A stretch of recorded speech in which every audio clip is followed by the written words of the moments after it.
So the French economy is going to have some great paradoxes because it's going to go through this liberalisation, which the French are kind of opposed to.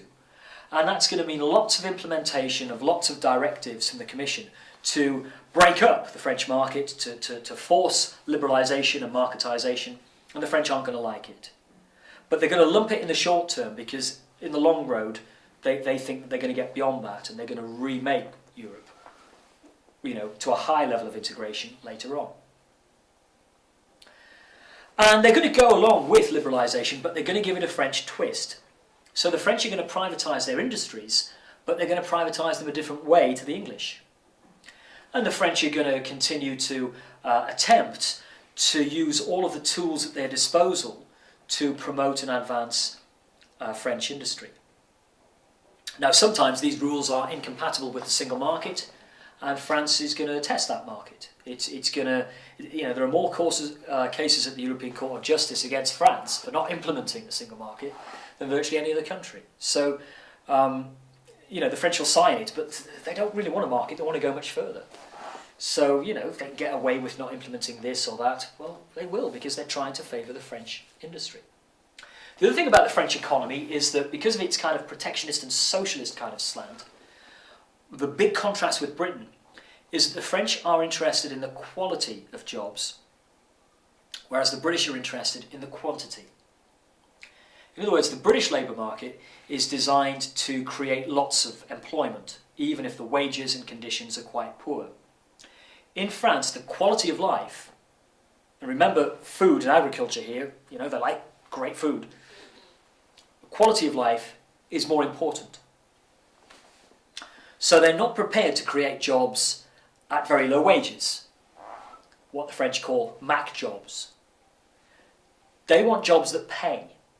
And the French economy has been pretty successful at maintaining a good kind of minimum level of living for people who are working. The problem is, it doesn't provide enough jobs at the bottom end of that labour market. And this is because of regulations and the welfare system and the operation of the French labour market, which is more rigid, more regulated than the British, for example. Now, the problem for France is that unemployment problem, which is emerging, it doesn't create quite enough jobs. It's hitting certain groups more than others, and the group it's hitting more than most are young people, particularly those from ethnic minority backgrounds, and by that I mean North African immigrants into Paris and some of the other big cities. These are the guys who can't get into the labour market. There aren't enough jobs for them. The jobs are being rationed, maybe it's racism, whatever, but the jobs are being rationed in that way. There aren't enough to go round, and it's those minorities who lose out most. That obviously drives a social problem. It will obviously drive perceptions and prejudices of a racial nature.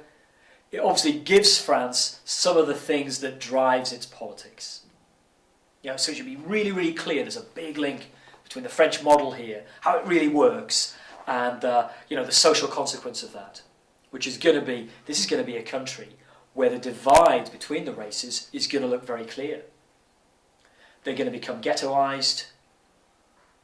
It's going to drive some serious social problems here.